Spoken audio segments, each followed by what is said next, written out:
And welcome to another episode of the Philly BroCast. I am your host, Ryan. And I'm Ryan. What's up, bro? What's going on, bro? How are you tonight? Doing pretty well.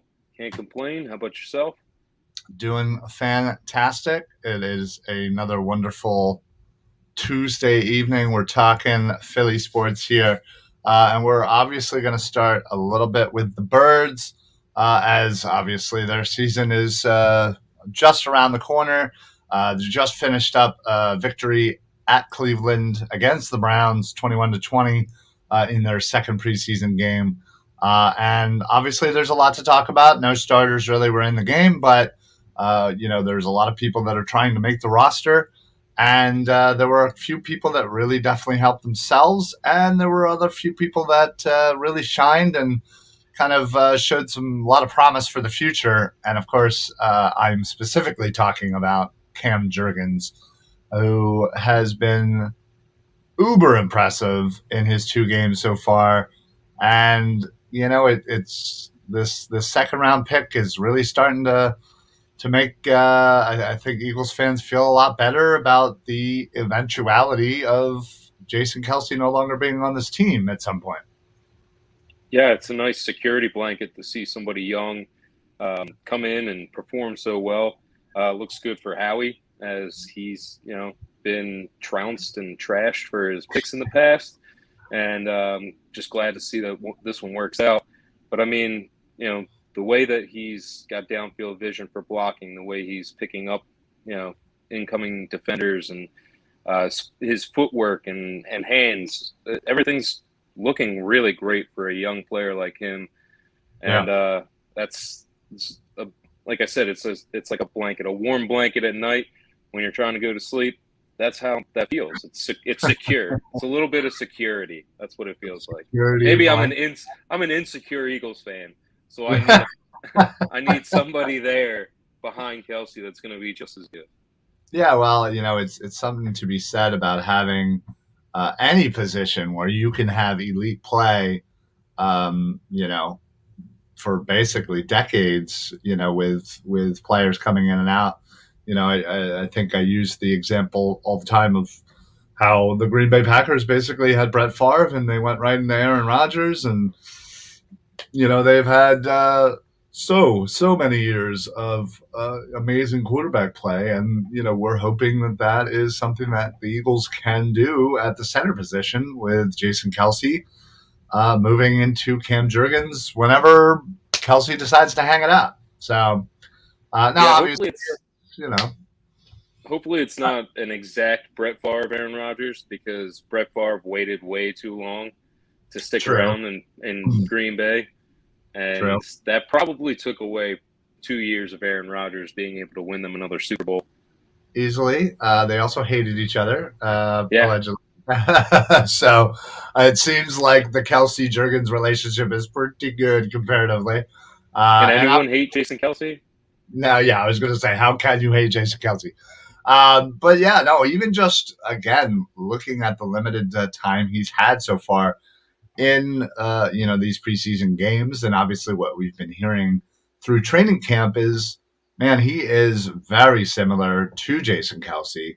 And the fact of the matter is, he is now learning, all of the tricks of the trade under Jason Kelsey, an all pro and potential future Hall of Famer that, that you're not going to get anywhere else. So I am, while I think initially when the pick was made, I think we were all like, well, most Eagles fans had heard of him because they didn't dive that deep into the draft. I was certainly aware of him. I just, again, was a little shocked at the second round pick, but obviously things are so far working out pretty good. So, I just thought it was another great game, showing his ability to kind of get to that second level. There was that one Boston Scott run where he kind of tiptoed out of bounds, and my God, he just threw that safety. Poor number 37 got just annihilated. And those are the things you obviously want to see. And I think I harken back to that viral video of Jordan Davis pushing Jurgens back. He was kind of doing the little bunny hop, and you know, Jordan Davis came out pretty much right away and was like, "So you saw one play, you're not seeing all the other plays where he's getting me and he's dominating, and you'll find out." And Jordan Davis was obviously right. Cam Jurgens so far is the real deal, and you can only just hope that it sticks. Yeah, absolutely. One of the things that you just mentioned was that, downfield blocking. It's incredible to see just how Jason Kelce can rub off on somebody that quickly, because that's one of his strengths. I mean, this is going all the way back to the Chip Kelly era when you would see Jason Kelce just 20, 30 yards down the field blocking for people. I mean, Right. and he's fine-tuned that and refined it, and it's a thing of beauty right now. But I think Cam is kind of just sticking to him, staying by his side, even Yeah. listening to how he talks, his mannerisms. He can really be not just an excellent player, but a leader in this locker room come the time, because he's been following such a great leader himself. So I Yeah. think sky's the limit. Well, yeah. I mean, you look at somebody like Jason Kelce, and he has quietly just been a dominant player. Like you said, a leader on this team, a man of the people. He is beloved in this city. He can literally do no wrong. He has been dubbed the Run mayor for of. mayor. Yeah, absolutely, right? And he just gets it. And if there was one person on this team to emulate and to follow, it just so happens to be the person that's teaching you the ropes. So not only as an actual player, but as a leader and as a man outside of the game of football. Um, yeah, write everything down, follow it to a T, because he has literally written the book, and it is a bestseller for sure. Philly loves Kelce and could easily love Jurgens if he follows suit. Exactly. It's panning out well. Gardner Minshew didn't look too bad. No, yeah, I was on a post game with our good buddy Dibes, who will be on the Birds of the Roundtable shortly after our show. I actually gave him the kind of game ball. I thought, coming into Sunday, not that he necessarily needed to prove anything, because he obviously is the number 2, but he has not had a great camp according to many reports. And so he came out there and he basically said, "Hey, listen, I'm the clear-cut number 2. I am one of the best backups in the league, and I can easily start for an NFL team if need be." And he came out and proved that, honestly. And granted, it was against second stringers and whatever, but I thought he looked crisp. I thought his decision making was good, and I thought he was throwing a good ball. So it's all you can really ask for, no matter who you're playing up against, that you can go out there and look like you belong, and he sure more than did. Yeah, I think that's the big thing, is to, everybody recognize that this is a preseason game, but these are still professional athletes, still guys that could make the team, and he still went 14 of 17. So, I know certain passes might not have been as impressive, or the big play, but still that completion percentage is huge, being accurate and consistent. God forbid anything happens to Jalen Hurts, but we need somebody who can come in and just run this offense and be consistent. So just to see that little bit, that, kind of, clear head when you're in there and being able to discern the right options, I think that's important. And going forward, it's nice to have a good backup. So. Yeah, well, Philly loves a good backup QB, don't we? Hey. Sometimes too much. Not sometimes. Most of the time. A lot of the time. A lot of the times. Yeah, so they obviously had a really good week leading up, as they had the joint practices with Cleveland. They're doing the same thing now, as they are going to start that tomorrow in Miami. and leading up to their game on Saturday. Miami certainly, again, with Cleveland, they had a really good, offensive line, really good defensive line. With Miami, their offensive line isn't that great, but they have a decent defense. They have really good D backs. And then obviously on the flip side, they have, what could be an explosive offense with Tyreek Hill and with Jalen Waddle and Gesicki and their just myriad of running backs there. I think that's what I really would like to see is just because the run defense was not that great against Cleveland. And you weren't even going up against, Kareem Hunt or Nick Chubb. So not promising, but, with Miami and all of their running backs, hopefully this week in practice, we hear a lot of Eagle wins in that regard. Yeah, and then it's also, like you were saying, a good test for our secondary, considering that they have so many weapons. I know they even have a guy on their on the squad. I don't know if he's a starter or not, but it seems like he can ball. I can't pronounce his name. It's like Ezunkawa in Zunkawa or something like that. But he went for 100+ yards in their last preseason game. So just to see our secondary kind of be tested is nice to see, especially in a preseason game where you're looking at possible backups like we've been talking about. So you want to see them play well. I believe you were talking about fourth rounder Eric Izukanma. I was close. Izukanma. Good luck pronouncing that one. He's from Texas Tech. I believe. I'm trying to. I believe he literally led the Red Raiders all three of his seasons in receiving. So he certainly was very efficient in college, and like I said, a fourth round pick, and like you said, did a pretty darn good job in his last preseason game. So I think it was 6 catches for 114 yards or something like that. So, I mean, that's efficiency. Again, going back to what I want to see is our secondary perform well, no matter who's in there. Right. Yeah, definitely want to see how the defensive line and the linebackers look during this game. I'm also still kind of watching our running backs. I mean, yeah, they looked kind of good in the previous game, but consistency again is key. Holding on to the ball, just being able to shirk tacklers, hit that pocket, certain things that you see in the most successful running backs. So I want to see that from them. And then I don't know. I mean, you're right on the running game. Miami's front seven is pretty decent. They have Emmanuel Ogbah, Christian Wilkins, Raekwon Davis, Jalen Phillips. So they have some good guys there on the line. Obviously, defensive backs.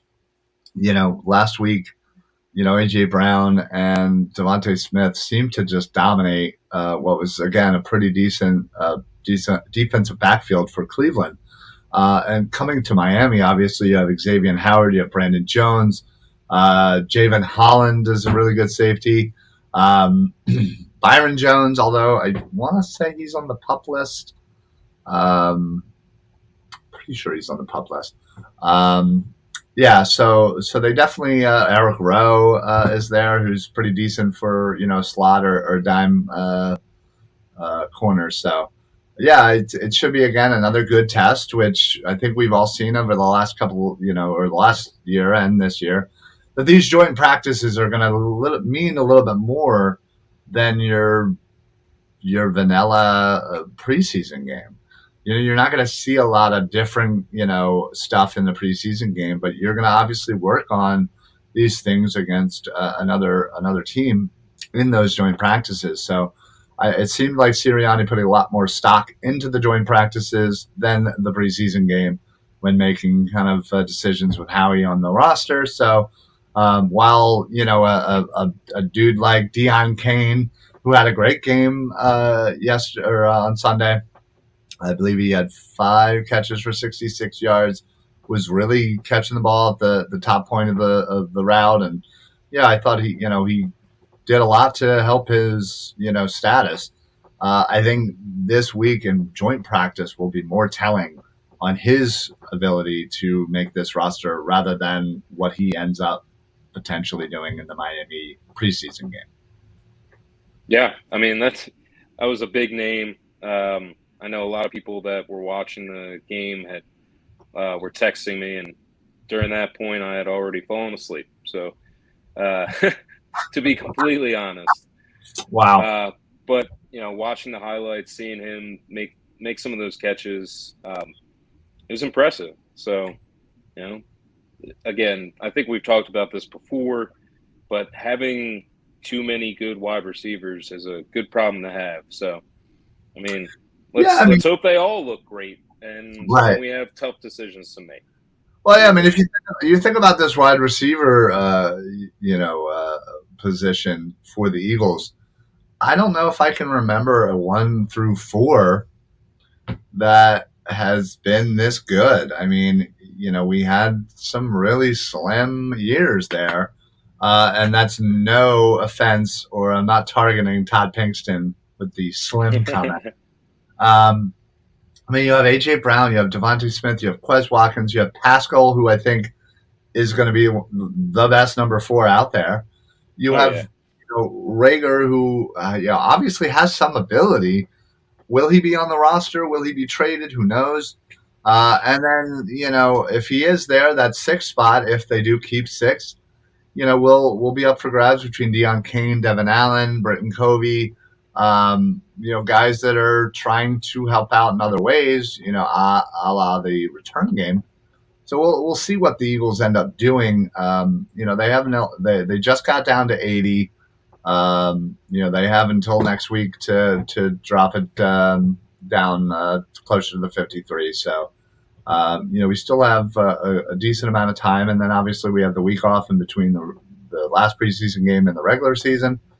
So yeah, there's a lot that can happen, especially with other teams releasing players and trying to put the best 53 together. So who knows if that affects the wide receiver room, but I know that they're probably actively trying to trade Rager for something that they deem at least worth it. I mean, they don't obviously just want to give up on the guy for a bag of peanuts. So I think Rager does have ability. It's just I just don't know if he's maybe not in the right position or team or with the right coaches or whatever to put that out on the field in the right way. Well, I mean, if your name being brought up in trade rumors, if you read the newspaper or listen to the radio at all, nobody likes you. If any of these things don't influence you or motivate you to be the best version of a football player that you can be, I don't know what else is going to happen, and you're going to be gone. So this is another. There's a few positions on this team that are make it or break it. He's one of them. Yeah, and it doesn't matter that you were a high pick anymore. It's put up or shut up time, and I think he's really going to perform to the level in which we've all come accustomed to. I don't think he's going to be that great. He's not going to pan out. I think we have another Nelson Aguilar situation. So, yeah, I mean, I wish him the best. I hope he does well again. More wide receivers doing well is great. It's fantastic for our team, fantastic for our fan base, but I don't see it really happening. So, yeah. No, I kind of, unfortunately, I don't either with Rager. And, there's a lot of obviously rumors of, potentially going after an upgrade at safety or, the whole Kareem Hunt stuff. I don't see that happening personally. As much as I don't mind Hunt as a running back, and I think he would be an upgrade over Miles Sanders. I don't know if it's that much of an upgrade to have to pay, a decent amount to go get him. And, he's also going to want a new contract. And then there's obviously, that whole off the field stuff that, has lingered since I think it was 2018 at this point. I believe so. Yeah. But yeah, it's still something that hangs over his head and probably forever will. Um, Oh, I mean, if you give any opponent any fuel for that fire, I mean, they're just going to bring. I'm sure they bring it up on the field constantly. Probably, I wouldn't doubt it. So, and I obviously, know that we've brought in some people over the years in Philly sports in general that have had some issues, and specifically, like a Double Herrera, um, who, let's be honest, was vehemently hated by this franchise after that fact. But I also think a lot has to do with the fact that he kind of sucks. So, I think Yeah, if I think it was more about that than anything. right, well, the fact of the matter is Kareem Hunt is a very good running back, and would be an upgrade. And honestly, I think Kareem Hunt has potential, top 10, top 5 type stuff, and has shown it, before this incident, and when he's given the limited time, split in time with Chubb. And with this offensive line, I'm sure he would go nuts. But yeah, I think there's just a lot going on. It would cost a little more than probably what I'd want to pay. And, while I may not be 100% happy with Sanders and his health and all that, I don't really see a better option that's not going to cost us, Yeah, I mean, as of right now, with Sanders, Scott, and Gainwell, I feel okay. I Yeah. feel like it can work. I don't know, but you know, what's this? Gainwell's second year, Yep. so it's one of those things where we haven't really seen him in this role as much. So maybe getting the ball more, we can see what he's got. Boston Scott, I love him. I think he's awesome and consistent. But if only we get, and I honestly think that if healthy, we will get the best version of Sanders, then the sky's the limit for this running back team, or for this running back group, and our rushing as a team. Because last year we did it, and you're missing a healthy Miles Sanders. So, Right. I And can obviously, only imagine how many yards they would get if they had all three of them and Jalen Hurts. And it's fantastic. The fact of the matter is they seem to be, good whenever they're given the opportunity. And I think this year they're obviously going to throw the ball a lot more. So I don't think they're going to have maybe as many carries overall. But I think, again, you have 3 different type of backs that really could, depending on the situation, the distance down, all that, really could come in and get you 4 or 5 yards at a clip. And that's really all you need. And if you're going to be kind of limiting, if you will, just based on the fact that you're probably going to be throwing the ball a lot more this year with the weapons that you have, and really, wanting to kind of see what you have in Jalen Hurts, you're obviously going to want to, see that. So I'm honestly perfectly happy. I would re-sign Miles Sanders. Obviously the health thing, I think, is the only thing that really is the deterrent. So, yeah. Yeah. Real quick. Sorry to. I was going to say, go through your spiel. I was going to say, yeah, go through my spiel. Thank you. Just wanted to obviously make the announcement, not the announcement, but that we have joined up with Six Pack Coverage, which is a national media company based out in Tennessee. So all of the Philly Sports Alliance shows are now streaming on Six Pack Coverage on their media, and their website is sixpackcoverage.com. But they don't just do sports podcasts or sports in general, but they have lifestyle stuff, food, travel, finance, fitness, basically whatever you really need. They have something there for you. So check out sixpackcoverage.com.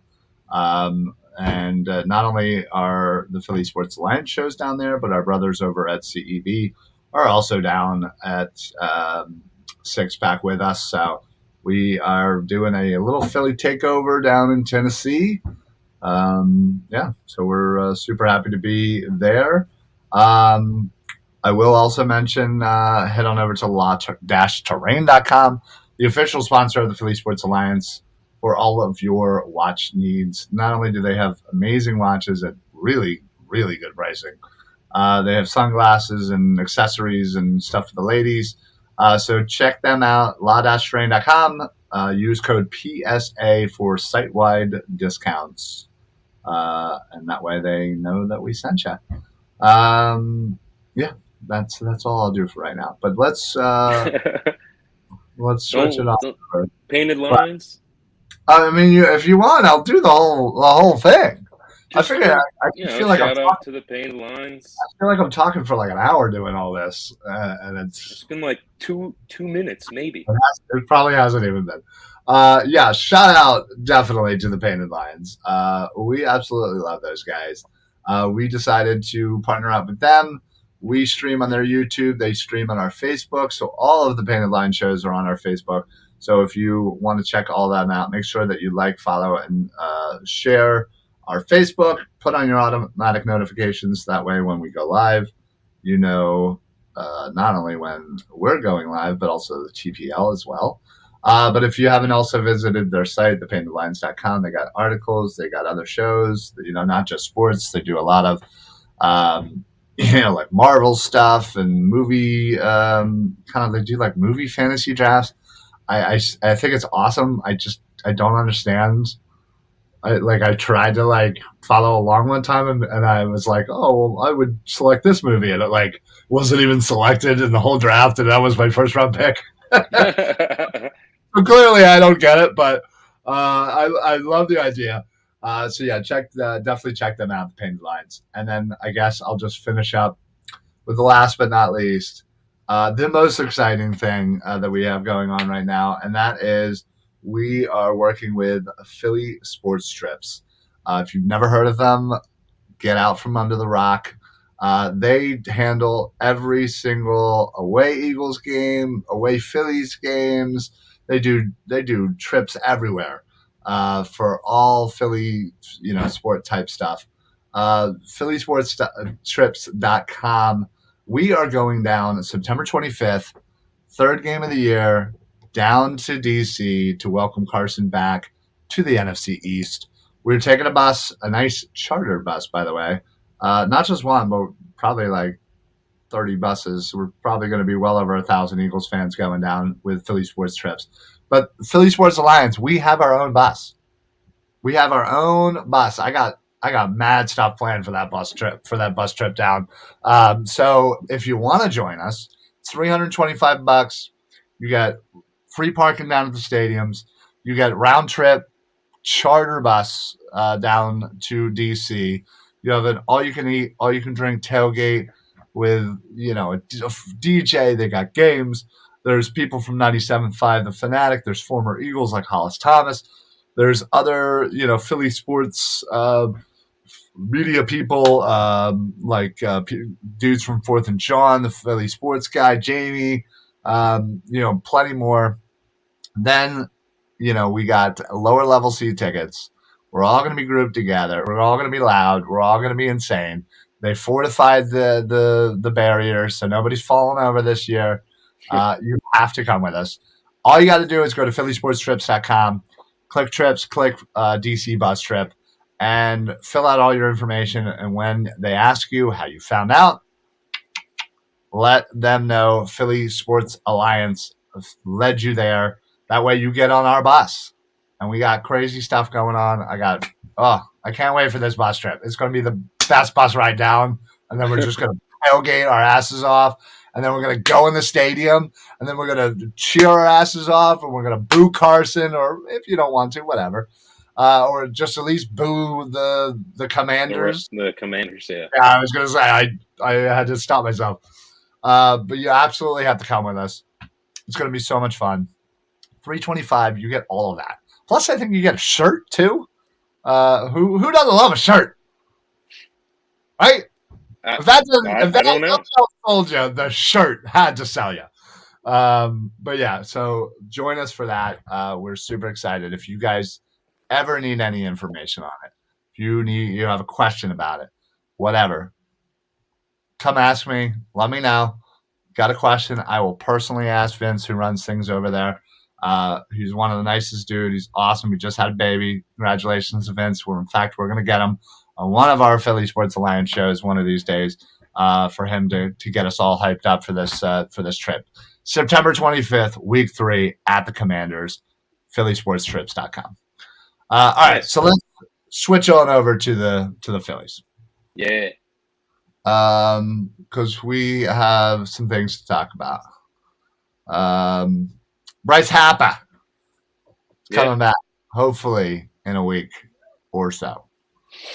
Starts his rehab today. Yeah, for the September and October push.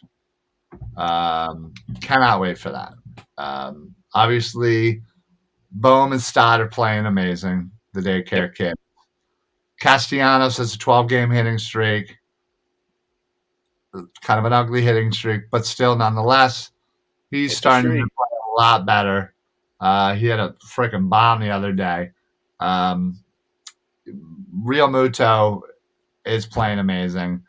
His on-base percentage, I think, is 4th in the league since Harper went out. So dudes are stepping up. The bullpen has been stepping up. Although they're a little banged up, hopefully we did get some good news on Sir Anthony. So he's not going to be out for a long period of time. So again, he'll be coming back soon. And the rotation's doing well. Now, obviously, they ran into the Mets. Whatever. The Mets are a good team. Like, I hate to admit that. But Mets are a good team this year. And we obviously blew one there. You can at least win one series. Two. Yeah, I know, right? They haven't won any series against them. I know. Not one. I know. But we don't have to play them ever again. Well, in the regular season. Yeah. So as long as we handle our business against the teams that are below us, we are still in the driver's seat, and we should be able to make that playoff that we haven't made in quite some time. What up, Seamus? What's going on, buddy? How's it going, sir? Yeah, I mean, the Phillies, you see them against terrible teams, and they're just putting up ridiculous runs. And then you see them play the Mets, and they can't hit anymore. It's incredible. Yeah. Well, Mets do have a good rotation. They are a great team, of course, but you have your game where you have Wheeler on the mound, and you can't perform. Thankfully, Syndergaard is pitching well. That's good for the Phillies. Yeah, they won all 4 of his starts officially, so I'll take that. Yesterday, Syndergaard had 7 great innings of baseball. So, I mean, it's fantastic to see how they're doing. It just really stinks that we're just so far behind the Braves and the Mets, not just in standings. I mean, this is overall, they are just better than us. And it's going to be tough because, I honestly think you're going to see one of them. So most likely. It's going to be tough if you make it that far and you can, play them in the playoffs. I know when it comes down to the playoffs, anything goes, but there's just I don't see any chance of us beating either of those teams if we have to play them.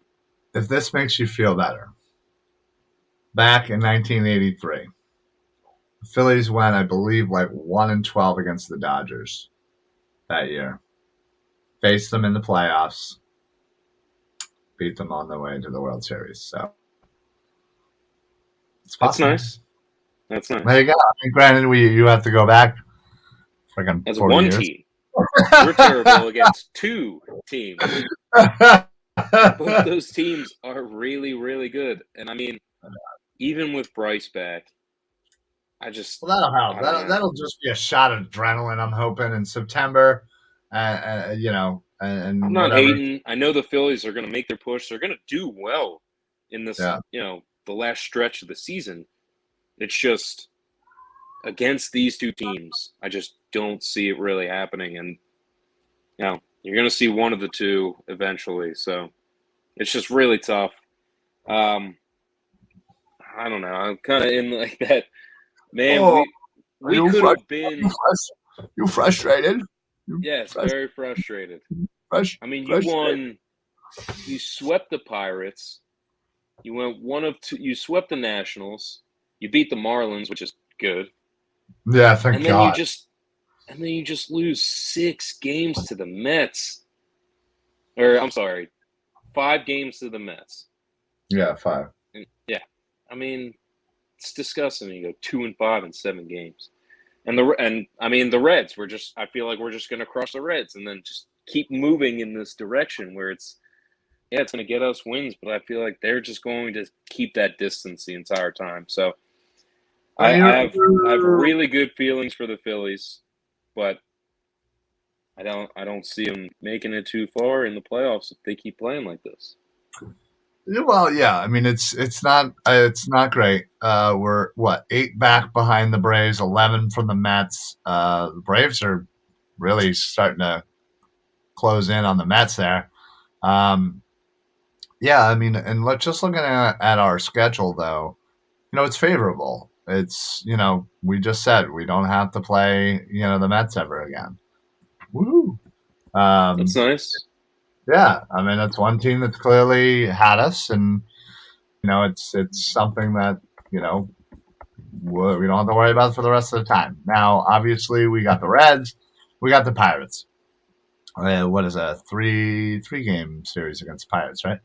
Hmm. Um, yeah. So if they can finish off the Reds and sweep the Reds, that'd be fantastic. Go ahead, and we should be able to sweep the Pirates. Like Which we've it's done.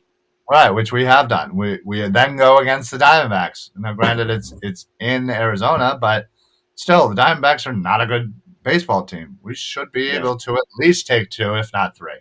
Then we got San Fran. I'd be happy with the 2-1, win. We play the Marlins again. That has to be at least a 2, if not 3. Then we got, and then then we have the Nationals. So, Washington and yeah, then Miami again.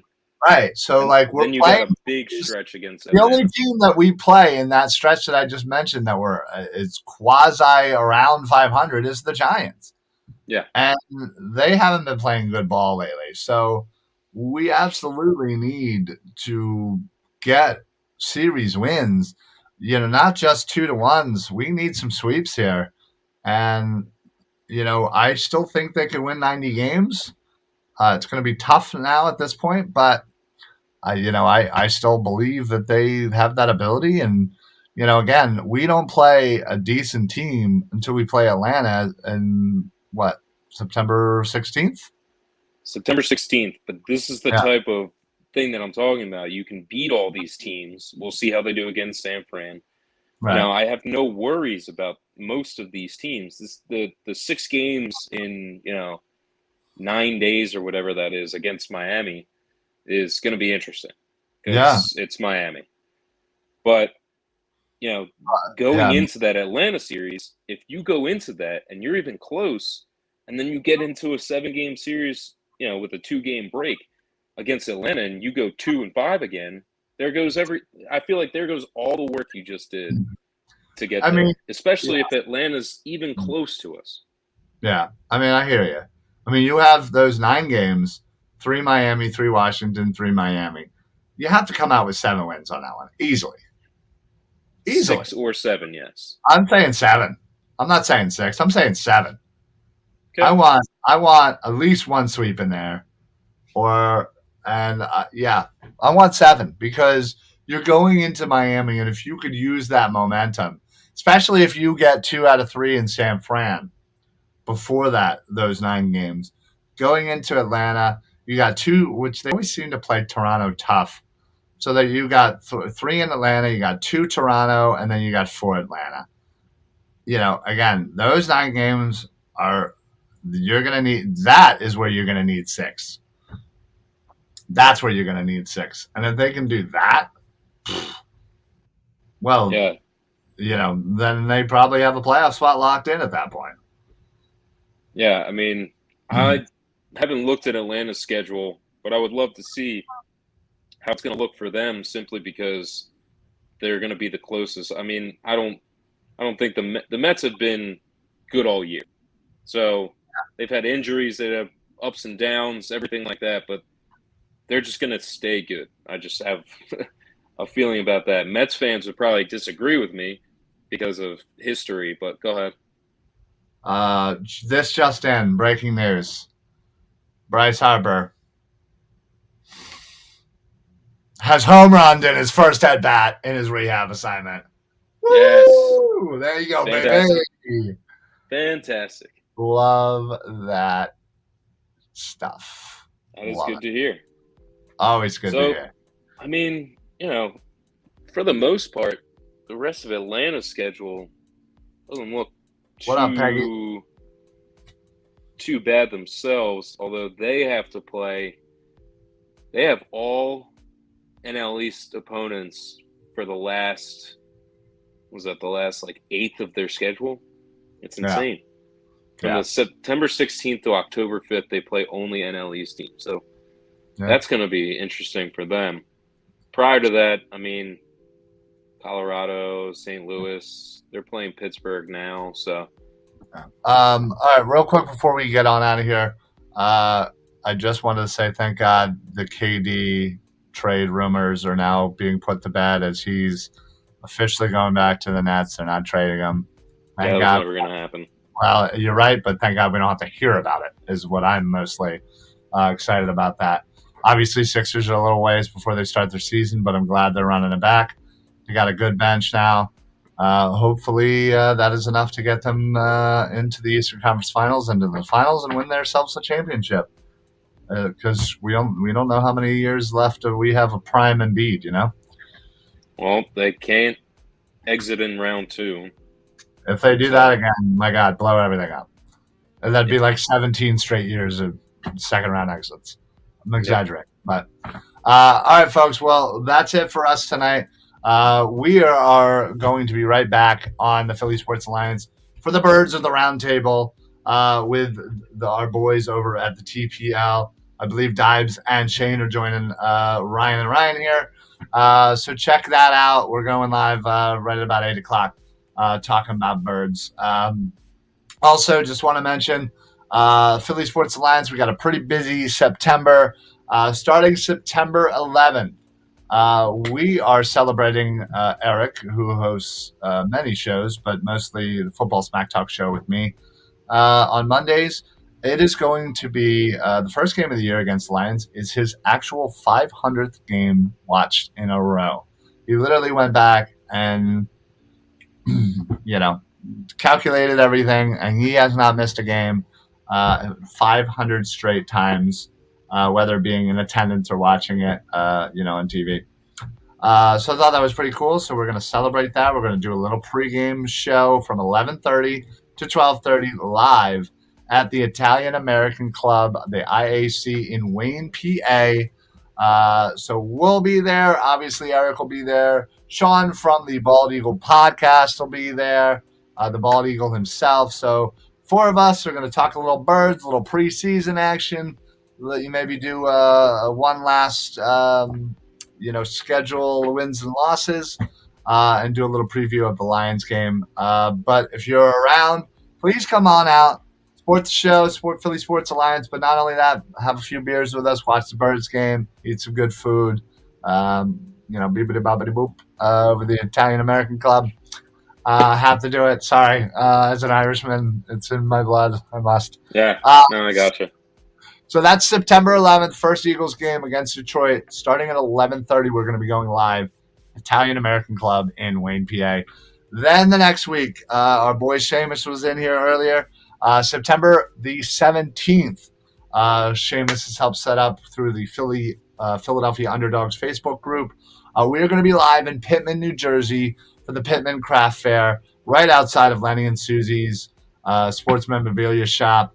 So join us September 17th from noon to 4. We're going to be talking about birds again. We're going to have prizes and giveaways. There's a signed, autographed Vince Papale jersey that we're giving away. So make sure you come on out to Pittman, New Jersey, Lenny and Susie's Sports Memorabilia Shop in Pittman from noon until 4. And then, obviously, I mentioned it earlier. It's still scrolling on the bottom because I can't freaking wait. The next week, September 25th, third game of the year in D.C., bus trip. We're going down there. $325 gives you a round trip bus. All you can eat and drink, tailgate, music, plenty of celebrities, people, sports figures, whatever. We got lower level seats. You got a T-shirt. It's going to be amazing. I cannot wait. I cannot wait. You have to join us. All you got to do is go to phillysportstrips.com, click on trips, click on the DC bus trip, and when it asks you, how did you hear about us, please mention Philly Sports Alliance. That way they know we sent you, and that way you get on our bus. We still got some spots available as the bus spots are filling up quick. So there's going to be over 1,000 people down there to join all of these Eagles fans down in DC to welcome Carson back to the NFC East. Ryan, you got anything to add before we hop on out of here? Quick trivia question for you. Who played in the first televised NFL game? Televised game. I want to say the Chicago Cardinals and somebody in the Pottsville. What they called Maroons? Incorrect. It was the Eagles versus the Brooklyn Football Dodgers. October 22nd, 1939, the Eagles lost 23-14. That actually makes sense. I think I might have been thinking the first ever game was like the Pottsville Maroons versus the Chicago Cardinals or something. If you would have said the Eagles, I would have given you the credit for the answer. I probably should have said the Eagles, considering, yeah. All right. Well, next time. I'll get you next time. All right, folks, that's it for us. Thank you, everybody, for joining us. Appreciate everybody over watching from the Painted Lines YouTube. Speaking of YouTube, make sure you go and follow them. Also follow us. We're also streaming at Six Pack Coverage YouTube, so make sure that you follow them as well, because they got a lot of great content as well. Lots of rain watches, Philly sports strips.